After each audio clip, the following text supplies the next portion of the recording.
They thought she was powerless. They were wrong. Dangerously wrong. By the time the young recruits started circling her wheelchair, the sunlight was bright enough to expose every cruel intention on their faces. Emily Warren, a former Army medic, sat quietly outside the training complex, her service dog Ranger pressed close to her leg brace. She only came to drop off paperwork. Instead, she found herself surrounded by boys who hadn't yet learned the weight of a uniform. Before I tell you what happened next, tell me in the comments where you're watching from. I love knowing who's listening. It started with a shove. A careless foot nudged the wheel of her chair.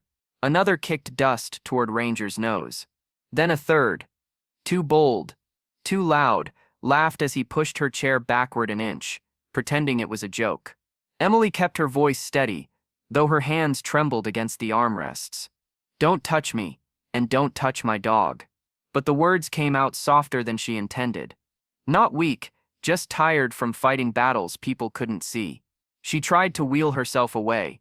They closed in tighter, and then one of them did the unthinkable. A sharp kick, aimed at Ranger's side, sending the loyal dog yelping and stumbling. Emily's breath froze. Her heart didn't just pound, it cracked. In broad daylight, under the blue open sky, she felt utterly alone. But she wasn't. Across the courtyard, a man paused mid-stride. Broad shoulders, sun at his back, a tired duffel slung over one arm. He looked like any other visitor, until he wasn't. His gaze locked onto the scene, and his whole posture shifted. Calm, calculating, unmistakably trained. He walked faster. Emily didn't know him, but he knew soldiers, especially the kind who hid cowardice behind laughter. The recruits kept laughing, unaware that the air around them had just changed. Ranger crawled back to Emily's side, trembling. She pushed the dog behind her wheel, shielding him with her body. Every instinct in her screamed to stay composed, but the humiliation stung sharper than the sun. She thought she'd never see real help again. She was wrong. The man reached the center of the courtyard, before anyone noticed him. His shadow fell across the tallest recruit first. Conversations halted. A few bystanders stepped closer to watch, whispering at the sudden stillness that settled over the yard. "You boys done here." His voice was low, steady, carrying more command in 4 words than their drill sergeant ever had. One recruit barked a laugh. "Who are you supposed to be?" The man dropped his duffel. The thud echoed across the concrete. "Navy SEAL," he said simply. "Retired, and she's a soldier. Which means she's mine to look after today." The recruits went pale. He didn't yell. Instead, he moved with the kind of quiet authority that drilled straight into a person's spine. He pointed at the one who kicked Ranger. "Apologize. To her and to the dog." The boy opened his mouth to protest, but the SEAL stepped closer, not touching him, just letting silence do the work. The recruits began apologizing so fast their words tangled.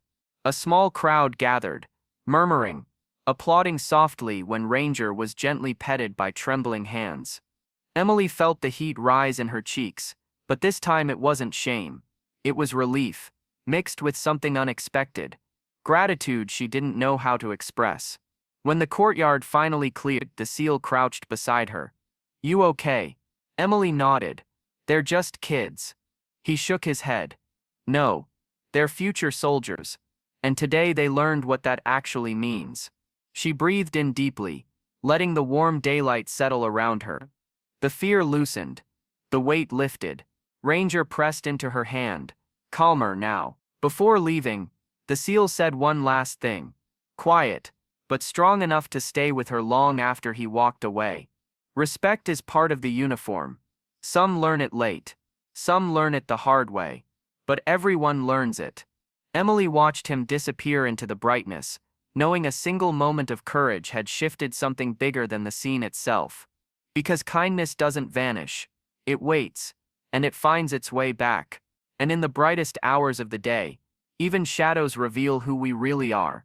If this story moved you, drop a comment, share your thoughts, and don't forget to subscribe for more powerful stories like this.